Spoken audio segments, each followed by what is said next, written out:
இப்போ நல்லா கவனிச்சிங்க. இப்போ நம்ம பார்க்குறது வந்து ஃபுட் ரிஃப்ளெக்ஸாலஜி. ஃபுட் ரிஃப்ளெக்ஸாலஜின்னா ஆங்கில பேர், வேர்ல்டு ஃபுல்லாக ஒரே பேர். ஃபுட் ரிஃப்ளெக்ஸாலஜினா தமிழில் வந்து கால் பாத அழுத்த முறை சிகிச்சை. இந்த பயிற்சியில் வந்து நம்ம வந்து காலையில் சொல்லி கொடுத்துருக்கோம், தியரி பார்த்துருக்கோம்.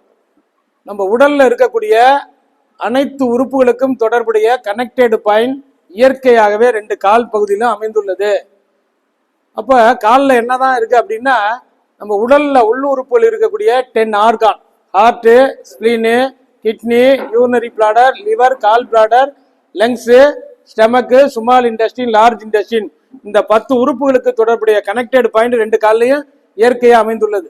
அதே போல 7 நாளமில்லா சுரப்பிகள், பிட்யூட்டரி சுரப்பி, பீனியல் சுரப்பி, thyroid, parathyroid, thymus, pancreas, adrenal, prostate, இந்த 7 சுரப்பிகளுடைய பாயிண்ட்டும் கால் பாதங்களில் அமைந்துள்ளது. நம்ம உடல்ல அதிகமாக இருக்கக்கூடிய நரம்பு மண்டலத்தை இயக்கக்கூடிய பிரெயின் பாயிண்ட்டும் காலில் அமைந்துள்ளது. அதே போல நம்ம உடலுக்கு நோய் எதிர்ப்பு சக்தியை கொடுக்கக்கூடிய லிம் சுரப்பியினுடைய கனெக்டட் பாயிண்ட்டும் 2 கால்லையும் அமைந்துள்ளது. அதே மாதிரி uterus point, ovaries point, penis, testis point எல்லாமே காலில் அமைந்துள்ளது. அப்போ கால் பகுதியில் உடல்ல இருக்கக்கூடிய ஸ்பைனல் கார்டு, முதுகு தண்டுவடத்துக்கூடிய கனெக்டட் பாயிண்ட்டும் கால் பகுதியில் இருக்கு. நம்ம கை கனெக்டட் பாயிண்ட் கால் பகுதியில் இருக்கு, கால் கனெக்டட் பாயிண்ட் கால் பகுதியில் இருக்கு. ஆக எல்லா கனெக்டட் பாயிண்ட்டும் 2 காலில் இருப்பதனால அதனுடைய ரெலவென்ட் பாயிண்ட் கரெக்ட் பாயிண்ட்ல முறையாக ரிஃப்ளெக்ஸாலஜி ரூல்ஸ் அண்ட் ரெகுலேஷன் படி ப்ராப்பரா அழுத்தம் கொடுத்து வந்தோம்னா அனைத்து நோய்களுக்கும் நம்ம கால் பாத சிகிச்சையை பயன்படுத்தலாம். இது ஒரு முக்கியமான உள்ளது. அப்ப காலில் அழுத்தம் கொடுப்பதன் மூலம் எப்படி நோய்கள் குணமாகின்றன, இது எல்லாருக்குமே ஒரு கேள்விக்குறியா இருக்கும். நடக்கலாம், எப்படி வேணாலும் பண்ணலாமா அப்படின்னு. அதாவது எதையும் வந்து ப்ராப்பரா இயக்க நிலையில் எப்படி இருக்கோ அதை பற்றி தான் ஃபங்க்ஷன் ஆகும். ஒரு பொருளை பைக்கை வாங்கிடுறோம், ஓட்ட தெரியணும். காரை வாங்கிடுறோம், நமக்கு ஓட்ட தெரியணும். ஒரு ஏசியே மாட்டினாப்புல எப்படி ஆக்டிவேட் பண்ணணும் தெரியணும். அது இயக்க நிலை, அதுதான் இதுல முக்கியமானது. அப்ப ஒவ்வொரு உறுப்புடைய கனெக்டட் பாயிண்ட் இருக்கணும். மெயினா வந்து பாத்தீங்கன்னா அதிகமான நரம்பு இணைப்புகள், உடல்ல இருக்கிற தசை மண்டலத்துக்கு தொடர்புடைய புள்ளிகள் கால் பாதங்கள் இருக்கு, நரம்பு சம்பந்தத்துக்கு தொடர்புடைய புள்ளிகள் கால் பாதங்கள் இருக்கு. அதே மாதிரி பிளட் வெசல்ஸ், இரத்த குழாய் தொடர்புடைய புள்ளிகள் கால் பாதம் இருக்கு. முறையாக கால் பாத சிகிச்சையை செய்வதன் மூலம் உடலுக்கு வந்து சீரான இரத்த ஓட்டம் ஏற்படும். கால் பகுதியில மட்டும்தான் பெரிய நரம்புகள், நம்ம உடல்ல இருக்கக்கூடிய பிக்கெஸ்ட் நெர்வ் சிஸ்டம் கனெக்டட் கால் பகுதியில் இருக்கும். அதே மாதிரி பெரிய இரத்த குழாய்களும் கால் பகுதியில இருந்தா போறது. அதனால வந்து கால் பகுதியில் கொடுக்கக்கூடிய அழுத்தத்தின் காரணமாக உடல் முழுவதும் நல்லா ஃபங்க்ஷன் ஆகும். அப்ப இரத்த குழாய்கள் விரிவடைந்து சீரான இரத்த ஓட்டம் தங்குதடை இல்லாம உடல்ல எல்லா பகுதியிலும் ஆக்சிஜன் இரத்த ஓட்டமும் செல்வதனால் உடல்ல தேக்க நிலையில் இருக்கிற நச்சு பொருள்கள், கழிவுப் பொருள், இறந்த செல்கள்லாம் படிப்படியா உடலை விட்டு வெளியேறும். உடல் ஆரோக்கிய நிலைக்கு திரும்புகிறது, நான் நோயிலிருந்து விடுபடுகிறோம். இதுதான் கான்செப்ட். அப்ப பர்த்ல இருந்து இறப்பு வரைக்கும் நம்ம உடல் ஆட்டோமேட்டிக்கா ஃபங்க்ஷன் ஆகிட்டே இருக்கும். அப்ப ஏதாவது உறுப்பு சரியாக இயக்க நிலையில் மாற்றம் ஏற்படும் போதுதான் நோய்கள் பாதிக்கப்படுகிறது. ஒவ்வொரு உறுப்பு ஒரு வேலை இருக்கு. இப்ப பிரெயின் அப்படின்னு எடுத்தீங்கன்னா நரம்பு மண்டலம் சொல்லியிருக்கோம். பிரெயின்ல ஏதாவது பாதிப்பு ஏற்படும் போது நரம்பு சம்பந்தப்பட்ட பாதிப்புகள் ஏற்படும். இந்த பார்க்கின்சன்ஸ் நிறைய பேருக்கு டிசீஸ் வருது. சில பேருக்கு பார்த்தீங்கன்னா பக்கவாதங்கள் ஏற்படுது. சில பேருக்கு கண் நரம்பு பாதிக்கப்படுகிறது, சில பேருக்கு தலை நரம்பு பாதிக்கப்படுகிறது, சில பேருக்கு கால் நரம்பு பாதிக்கப்படுகிறது. இப்படி நரம்பு சம்பந்தப்பட்ட பாதிப்புகள் ஏற்படும். அதே மாதிரி இரத்த குழாய்கள், அந்த பிளட் வெசல்ஸ், இரத்த குழாய்கள் எங்கெங்க அடைப்பு ஏற்படுதோ அங்கெல்லாம் கால் பகுதியில நிறமாற்றம் ஏற்பட்டு பாதிப்பு ஏற்படும். நிறைய பேர் சுகர் பேஷண்ட் பார்த்தீங்கன்னா முட்டி கீழே தான் கருப்பாயிடும், கால்கள் வந்து மரப்புத்தன்மை ஏற்படும், சென்சேஷன் குறைஞ்சு போயிடும், கால் பாத எரிச்சல் ஏற்படும், நீரோபதி அப்படிங்கிற நரம்பு சம்பந்தப்பட்ட பிரச்சனை அதிகமாக ஏற்படும். அதே மாதிரி சயாட்டிகா ப்ராப்ளம், இதெல்லாம் நரம்பு சம்பந்தப்பட்ட பிரச்சனை. மோட்டார் நர்வ் சிஸ்டம் பாதிக்கப்பட்டாலும் ஏதாவது பாதிப்புகள், நரம்பு சம்பந்தப்பட்ட பாதிப்புகள் ஏற்படும். கைகளை வந்து பேனா எழுத முடியாது, நிறைய பிரச்சனைகள் இருக்கு. அப்ப அந்தந்த உறுப்புகள் அதாவது வேலையை செய்யணும். இப்ப உதாரணமா எடுத்துக்கிட்டோம்னா இது தைராய்டு பாயிண்ட்னு சொல்றது. இந்த தைராய்டு சுரக்கக்கூடிய ஹார்மோன் பேர் தான் தைராக்சின். இது ப்ராப்பரா ஃபங்க்ஷன் ஆனாதான் உடலுடைய இயக்கங்கள் வந்து நல்லா இருக்கும். அவனின்றி ஒரு அசையும் அசையாது மாதிரி தைராய்டு பாயிண்ட் வந்து சரியா ஃபங்க்ஷன் ஆகணும்னா உடலுடைய இயக்கங்களே டோட்டலா நின்று போயிடும். இந்த தைராய்டு பாயிண்ட்ல இருந்து சுரக்கக்கூடிய தைராக்சினுடைய ஹார்மோன் தான் நம்ம உடல்ல ரத்தத்தில் கலந்து உடல்ல எல்லா பகுதியிலும் செல்லும் போது பிரெயின் நல்லா ஃபங்க்ஷன் ஆகிறதுக்கு உதவுது, இருதயம் நல்லா வேலை செய்யறதுக்கு உதவுது, லிவர் நல்லா ஃபங்க்ஷன் ஆகிறதுக்கு தேவைப்படுது, தசை மண்டலம் நல்லா ஃபங்க்ஷன் ஆகிறதுக்கு பயன்படுது, நரம்பு மண்டலம் நல்லா ஃபங்க்ஷன் ஆகிறதுக்கு தைராக்சின் தேவை, எண்டோகிரின் சிஸ்டம் நல்லா ஃபங்க்ஷன் ஆகிறதுக்கு தைராக்சின் தேவை, பெண்களுக்கு குழந்தை பாக்கியம், கருமுட்டை சிதைவு இல்லாம இருக்குன்னா தைராக்சின் தேவை. அது சரியா ஃபங்க்ஷன் ஆகலன்னா டோட்டலா உடலுடைய இயக்கங்களே பாதிக்கப்பட்டு போயிருது. ஏதோ பேருக்கு உயிரோட இருக்கும், அது மாதிரி தான் வாழ்ந்துட்டு இருப்பாங்க. அப்ப இதோடைய இயக்கம் ஏன் பாதிக்கப்படுதுன்னா அயோடின் உப்பு சத்து உடல்ல குறையும் போது தைராய்டு வந்து பாதிக்கப்படுது. முதல்ல ரிஃப்ளெக்ஸாலஜி சிஸ்டத்துல இந்த தைராய்டு பாயிண்ட்ல வந்து வலி இருந்துச்சு அப்படின்னா உடல்ல கடுமையான நோய்கள் இருக்கு அப்படின்னு கண்டுபிடிக்கிறதுக்கு பயன்படும். ஏன்னா சில பேர் கேன்சர் இருந்தாலும் இதுல வலி இருக்கும், தைராய்டு பிரச்சனை இருந்தாலும் வலி இருக்கும், கிட்னி இன்ஃபெக்ஷன் இருந்தாலும் வலி இருக்கும், த்ரோட் இன்ஃபெக்ஷன் இருந்தாலும் வலி இருக்கும். கடுமையான ஏதாவது கடுமையான நோய்கள் பாதிக்கப்பட்டிருந்தா தைராய்டு பாயிண்ட் முதல்ல பாதிக்கப்படும். அதை வச்சு நம்ம டயக்னோஸ் பண்ணுவோம். அதே போல இது வந்து ஸ்டமக் பாயிண்ட் சொல்லியிருக்கோம். இந்த ஸ்டமக் பாயிண்ட்ல அழுத்தம் கொடுத்தோம்னா வயிறுக்கு தேவையான எனர்ஜி வந்து போகும், நல்லா பசி எடுக்கும், ஜீரண சக்தி நல்லா ஏற்படும், கேஸ் ட்ரபிள் அசிடிட்டி இது போல பிரச்சனைகள்லாம் தீர்ப்பதற்கு நமக்கு பயன்படும். இதுல பாத்தீங்க அப்படின்னா பாத்துக்கிறது வந்து கிட்னி பாயிண்ட் முன்னாடி சொல்லியிருக்கோம். இது கிட்னி, இதுல இருந்து வரும்போது யூரினரி பிளாடர், இது ரெண்டுக்கும் இடையில தான் நிறைய பிரச்சனைகள் வரும். ஏன்னா இன்னைக்கு சாப்பிடுற உணவுப் பொருள், நம்ம குடிக்கிற தண்ணீர், சுவாசிக்கிற காற்று மூலமாக உடலுக்குள்ள செல்லப்படுற கழிவுப் பொருட்கள் நிறைய ரத்த ஓட்டத்தின் மூலம் அதிகமா பாதிக்கப்படுறது கிட்னி, சிறுநீரகத்தை. அதுதான் நமக்கு 2 கிட்னி இருக்கு, ஒரு கிட்னி ஃபெயிலியர் ஆனாலும் இன்னொன்று ஃபங்க்ஷன் ஆகும். இந்த ரிஃப்ளெக்ஸாலஜி சிஸ்டத்தை வாரத்துக்கு ஒரு நாள் தொடர்ந்து செய்து வந்தா சிறுநீரக பாதிப்பே வராது. இந்த ரிஃப்ளெக்ஸாலஜி சிஸ்டத்தை வாரத்துக்கு ஒரு நாள் செய்து வந்தோம்னா இருதய ரத்த குழாயில பிளாக்கேஜே வராது. சீரான ரத்த ஓட்டம் உடல் முழுவதும் செல்வது மூலம் எப்போதும் உடல் சுறுசுறுப்பாக இருக்கும், நல்ல மனநிலை இருக்கும், இயற்கையான தூக்கம் இருக்கும், நல்ல மெமரி பவர் இருக்கும். அதே போல நம்ம வாழ்நாள்ல வந்து இறுதி காலகட்டத்தில் ஏற்படக்கூடிய நோய்கள்லாம் அதிகமா பாதிக்காது.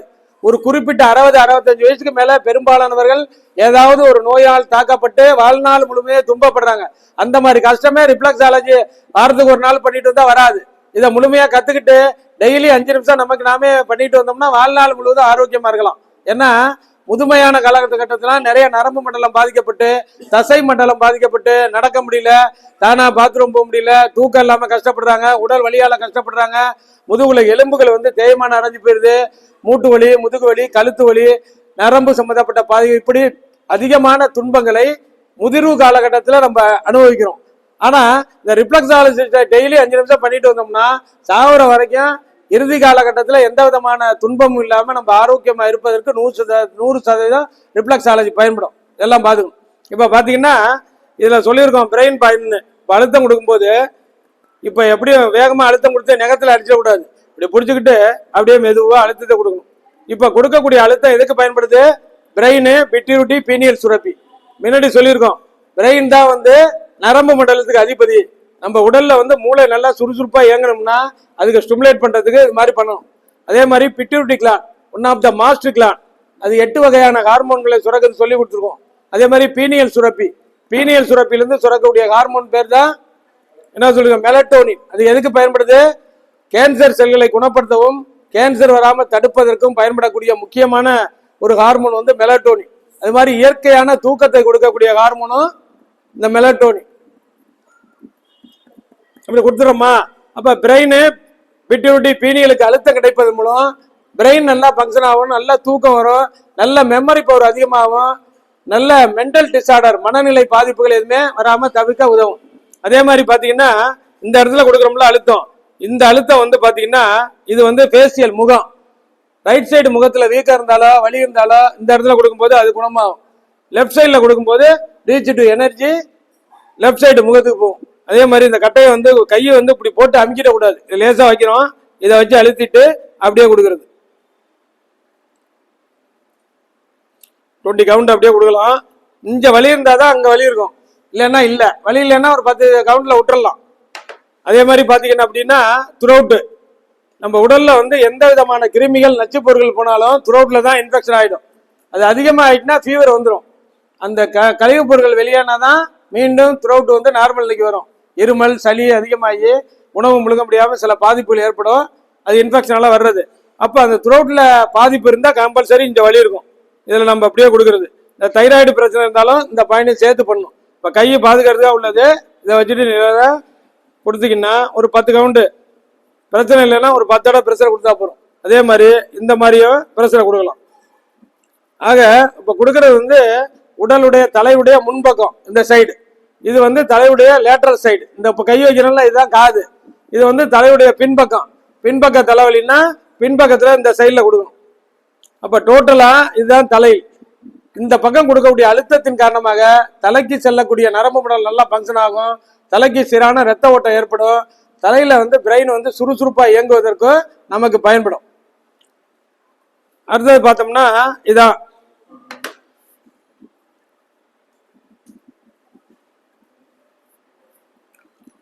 அடுத்தது என்ன பண்ணுவோம், இதான் தைராய்டு பாயிண்ட். இப்படி வச்சுட்டு அழுத்தம் கொடுத்து இப்படி ரொட்டேஷன் பண்ணணும். இப்படியே 10 கவுண்ட் அப்படியே பண்ணிட்டீங்கன்னு வச்சுங்க, இது தைராய்டுக்கு வந்து எனர்ஜி போயிடும். பண்ணும்போது வலி இருந்துச்சுன்னா பிரச்சனை இருக்குன்னு அர்த்தம், வலி இல்லைன்னா பிரச்சனை ஒன்றும் கிடையாது. நார்மலாக பண்ணி விட்டீங்கன்னா மீண்டும் சுறுசுறுப்பாக நல்லா ஃபங்க்ஷன் ஆகிறதுக்கு சிறப்பாக நமக்கு உதவி செய்யும்.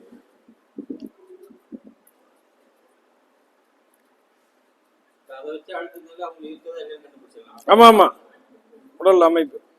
அடுத்தது பார்த்தீங்கன்னா ஸ்டமக் பாயிண்ட். இதில் சொல்லியிருக்கோம்னா இந்த இடம் ஸ்டமக் வருது, கொஞ்சம் வச்சு ப்ரெஷரை கொடுத்து இப்படி கொண்டு போகணும். Gas trouble, acidity, stomach problem, பசியின்மை, இதுக்கெல்லாம் வந்து நல்லா பயன்படும். பசியே ஒருத்தருக்கு இல்லைன்னா இதில் வந்து ஒரு 20 தடவை கொடுத்துட்டோம்னா நல்லா பசி எடுக்கும். வயிறு உப்பி போயிடுது, செரிமான ஜீரண சக்தி இல்லை, இதில் ஒரு 20 தடவை அப்படியே ப்ரெஷர் கொடுத்தீங்கன்னா வயிறு லேசான உணர்வுகளை கொடுக்கும். எல்லாத்துக்கும் நம்ம பயன்படுத்திக்கலாம். வலி அதிகமாக இருந்துச்சுன்னா வயிற்றுல பிரச்சனை இருக்குன்னு அர்த்தம். கேஸ் ட்ரபிள் இருக்கலாம், அசிடிட்டி இருக்கலாம், கட்டி இருக்கலாம், கேன்சர் இருந்தாலும் வலி இருக்கும். அது வலிகளை வைத்து எந்த அளவுக்கு பாதிக்கப்பட்டிருக்குன்னு அதை கண்டுபிடிச்சி அதுக்கு தொடர்ந்து சிகிச்சை கொடுக்கறது மூலம் இதை வந்து நம்ம முழுமையாக குணப்படுத்துறதுக்கு பயன்படும். அடுத்தது சொல்லி கொடுத்தல இது மாதிரி பேங்க்ரியாஸ் பாயிண்ட். பேங்க்ரியாஸுக்கு இது மாதிரி ஒரு 20 தடவை அப்படியே ப்ரெஷர் கொடுக்கணும். பேங்க்ரியாஸ் முடிஞ்சு இந்த பக்கம் வரும்போது இங்கே உள்ள பாயிண்ட் என்ன பாயிண்ட், பேங்க்ரியாஸ் பக்கத்தில் கிட்னி பாயிண்ட். இந்த கிட்னிலேருந்து கீழே வரக்கூடிய யூரினரி பிளாடர், இதை எப்படி அழுத்தம் கொடுக்கணும் அஞ்சுன்னா இது கிட்னிக்கு இப்படி அழுத்தத்தை கொடுத்து டவுன் வெல்ல கொண்டு வரணும். இப்படியே டவுன் வெல்ல கொண்டு வரணும். அப்போ யூரின் போகும்போது சொட்டு சொட்டா போகிறது, யூரின் போகிறது கஷ்டப்படுறது, சிறுநீரக கற்கள், யூரினரி ப்ராப்ளம் எதாக இருந்தாலும் இந்த கழிவுப் பொருட்கள்லாம் இது வழியாக வந்து வெளியேறி நமக்கு ஆரோக்கியத்தை கொடுக்கும். கிட்னி வந்து நல்லா சுறுசுறுப்பாக ஃபங்க்ஷன் ஆகிறது உதவும். ஏதாவது பிரச்சனை இருந்துச்சுன்னா கடுமையான வலி இருக்கும், கொஞ்சம் வலி இருந்துச்சுன்னா சிறுநீரகத்தில் பிரச்சனை, இன்ஃபெக்ஷன் இருக்குன்னு அர்த்தம். அது என்னன்னு கண்டுபிடிச்சு அதுக்கு முறையான அழுத்தம் கொடுப்பது மூலம் நம்ம பயன்படுத்தலாம். அப்போ இது அழுத்தம் கொடுப்பது மூலம் உடனே குணமாகுமா என்னன்னா, இப்போ வந்து ஒரு பொருள் எந்த அளவுக்கு பாதிக்கப்பட்டிருக்கோ அதை பொறுத்து தான் இருக்கு. 5% பாதிப்பு இருந்தால் உடனே 2 சிட்டியில் போயிடும். 90% பாதிப்பு இருந்தால் அது குணமாக வரைக்கும் கொடுக்க வேண்டியதுதான். 1 மாதம் ஆனாலும் 2 மாதம் ஆனாலும் 6 மாதம் ஆனாலும் கொடுக்க கொடுக்க இம்ப்ரூவ்மெண்ட் ஆகும். ஒரு தடவை ஒரு நாளைக்கு ரிஃப்ளெக்ஸாலஜி பண்ணால் 1 மாதத்துக்கு ஆயில் அதிகரிக்கும். அப்போ 1 வருஷத்துக்கு பண்ணால் எத்தனை வருஷம் ஆயில் அதிகரிக்கும்? ஆயில் அதிகரிப்பது மட்டும் இல்லாமல் வாழ்ங்கால வரை நம்ம ஆரோக்கியமாக வாழலாம், அதான் முக்கியம். 100 வயசு ஆயில்ன்ட்டு 50 வயசு வந்து படுத்த படுக்கையாக இருந்தால் அதில் பயன் இல்லை. நம்ம வேலையை நம்ம பார்க்கணும், ஆரோக்கியமாக இருக்கணும், 4 பேருக்கு உதவி சர்வீஸ் பண்ணணும், எல்லாம் ஆரோக்கியமாக இருக்கணும். அப்படின்னா நம்ம உடல் வந்து ஆரோக்கியமாக இருந்தால் தான் வாழ்றதுக்கே அர்த்தமாயிடும். நோயாளியாக வாழாமல் ஆரோக்கியமாக வாழ்வதற்கு தான் இயற்கை சார்ந்த மருத்துவ முறைகள் நிறையா இருக்குன்னு. அதில் வந்து கால்பாத சிகிச்சை மிக முக்கியமானது.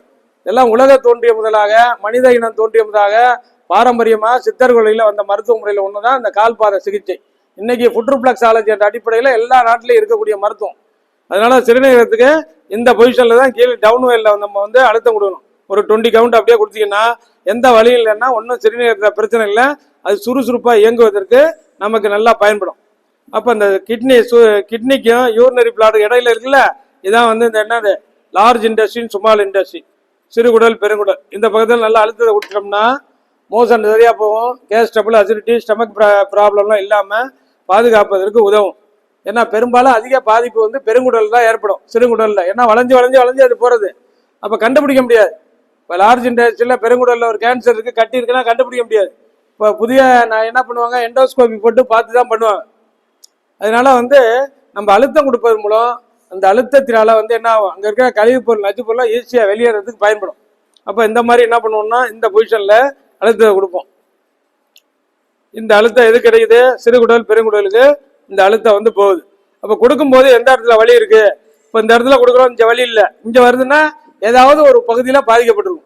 அப்போ இந்த அழுத்தத்தை கொடுக்க கொடுக்க அங்கே இருக்கக்கூடிய பாதிப்புகள், அங்கே கழிவுப் பொருட்கள் கொஞ்சம் கொஞ்சமாக மூவ் ஆகி வெளியில் வர்றதுக்கு உதவும். ஆக ரிஃப்ளெக்ஸாலஜி சிஸ்டத்தில் வந்து நோய்க்குறி அறிகிறது வலிகளை வச்சு ஃபர்ஸ்ட் கண்டுபிடிக்கிறது. எந்த உறுப்பில் வலி இருக்கோ அந்த உறுப்பு பாதிக்கப்பட்டதுன்னு அர்த்தம். அதுக்காக போட்டு இப்படி குத்தி வலிக்குதான் கூட அப்படி வச்ச உடனே வலியாயிடும். அதை வச்சுட்டு சில பேர் இப்படி குத்தி வலிக்குதான்ட்டு அப்படி இப்படி வைக்கிறோம்ல, ஆன்னு கத்திடுவாங்க வேண்டாம் அப்படின்னு.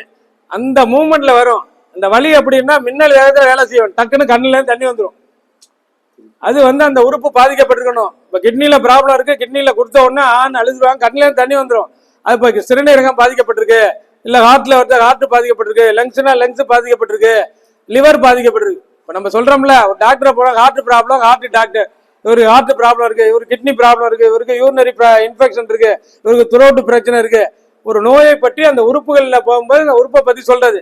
அப்ப அந்த உறுப்பு உள்ள இடங்கள்ல எந்த இருக்குன்னு கண்டுபிடிக்கிறது. ஒண்ணு கலரை வச்சு கண்டுபிடிக்கிறது, அடுத்த வழிகளை வைத்து கண்டுபிடிக்கிறது. அப்ப நம்ம அழுத்தி கொண்டு போகும்போது, இப்ப இந்த இடத்துல கொண்டு போறோம், அப்படியே அப்படியே கொண்டு போகும்போது அப்படியே கட்டையை கொண்டு போறோம். இந்த இடத்துல வரும்போது கடுமையா வலி இருக்கு. அப்ப என்ன ஆகும்? இந்த இடத்துல வர பாயிண்ட் லிவர் பாயிண்ட், அது கீழே போயிட்டுனா வச்சுக்க கால் பிளாட். அப்ப எந்த இடத்துல இருக்கு, அந்த வலியுடைய தன்மை எப்படி இருக்கு அப்படின்னு பார்க்கணும்.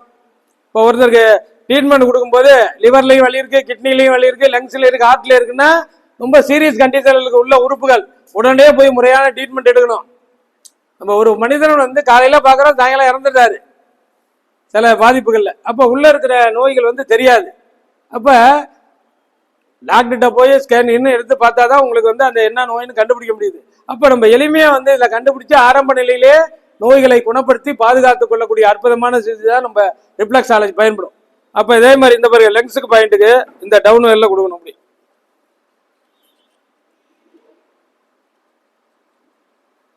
ஒரு 20 இடம். இந்த கண்ணு பாயிண்டா, இது காது. பொதுவாக இந்த எல்லா உறுப்புகளும் பண்ணி முடிச்சுட்டு கால் பாதம் இருக்குல்ல, இதுக்கு ஒரு 5 நிமிஷம் எல்லாம் பண்ணணும். இப்போ கால் பாதங்கள்ல கொடுக்கக்கூடிய அழுத்தத்தின் காரணமாக உடல்ல உள்ள நரம்பு மண்டலம் நல்லா ஃபங்க்ஷன் ஆகும், தசை மண்டலம் ஃபங்க்ஷன் ஆகும், இரத்த குழாய்கள் எல்லாம் விரிவடைந்து சீரான ரத்த ஓட்டம் உடல் பகுதிகள் எல்லாத்துக்கும் செல்வதுக்கு உதவும். ஆமா, ஃபுல்லா பண்ணணும். தாதையா பண்ணிட்டு எல்லாத்துக்கும் பண்ணணும். இது வைக்கிறோமா, அப்படியே போகுது பாருங்க கை, அப்படியே கொண்டு போகணும். இப்போ எல்லா இடத்துல உள்ள நரம்புகளும் சூப்பராக ஃபங்க்ஷன் ஆகி இந்த யூரினரி பிளாடர் வரைக்கும் கொண்டு போய் நிறுத்தணும். இது மாதிரி ஒன்றுலேயும் 5 கவுண்ட்டு.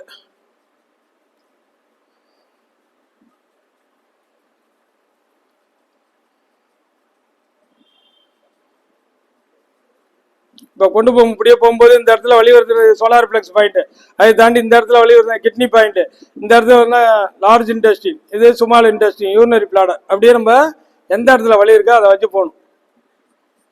எல்லா வியாதிக்கும் இதே மாதிரி அடிச்சு விட்டீங்கன்னா அதே நமக்கு வந்து எல்லாமே எல்லா உறுப்புகளும் சுத்தமாக டோட்டலாக உடலில் உள்ள அத்தனை உறுப்புகளும் நல்லா சூப்பராக ஃபங்க்ஷன் ஆகும். ஒரு நாள் எடுத்துகிட்டு போகிற அன்றைக்கி நல்லா தூக்கம் வரும், 2-3 நாளைக்கு நல்லா உடம்பு வெயிட் இல்லாமல் நல்லா தெரியும், சீரான ரத்த ஓட்டம் உடலில் போகும்.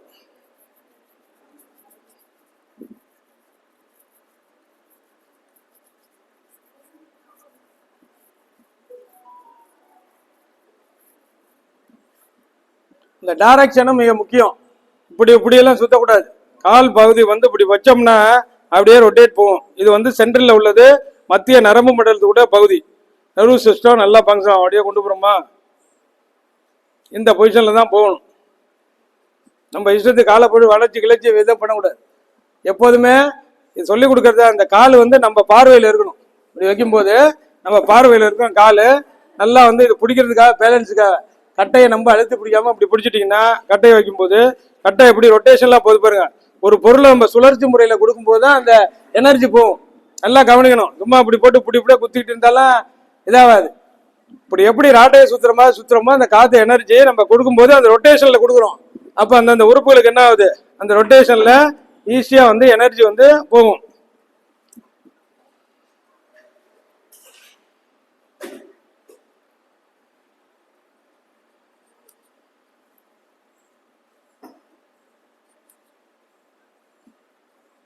மெயின் பிரச்சனை என்ன சார் உங்களுக்கு? இடுப்பு வலி. இப்போ சாருக்கு வந்து இடுப்பு வலி இருக்கு. இப்போ இடுப்பு வலி பேக் பெயினுக்கு என்ன சொல்லியிருக்கோம், இதுல இருந்து ஒரு பாயிண்ட் இந்த இடம் பார்த்தீங்கன்னா வச்சுக்க, இதில் வச்சு இந்த இடத்துல வலி இருக்க, ப்ராப்ளம் இருக்கிற இடத்துல வலி இருக்கும்.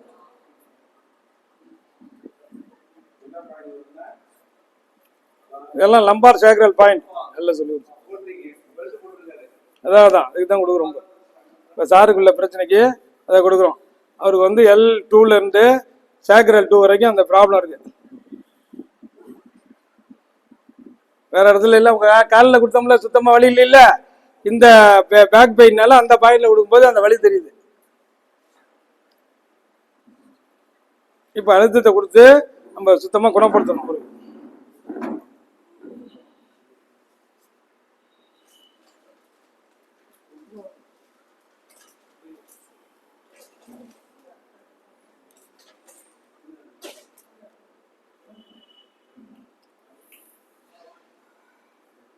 நல்லா நிமிந்து உட்காருங்க சார். இப்போதான் ஃபீலிங் பாருங்க. பேக்கில் எப்படி தெரியுது? வலி குறைஞ்சிருக்கா? இந்த கொடுக்க கூடது தான் வலி குறையும். இப்போ நிமிந்து உட்கார சொல்லட்டோமா? 2 கால்லையும் கொடுக்கணும். இந்த பக்கம் ரொம்ப நல்லா இருக்கு அந்த வலி. என்ன சார்? கீழே விழுந்து நல்லா இருக்கா?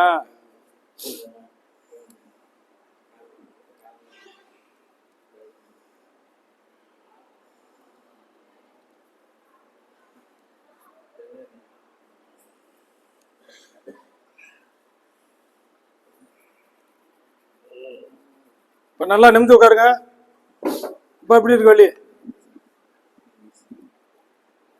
உட்கார அளவுக்கு இருக்கா? இப்போ பார்க்கணும், 2 இடத்துலையும் கொடுக்கணும். ஏன்னா இந்த வலியானது 2 பக்கமும் இருக்கு. அந்த பக்கம் கொடுத்தோம்.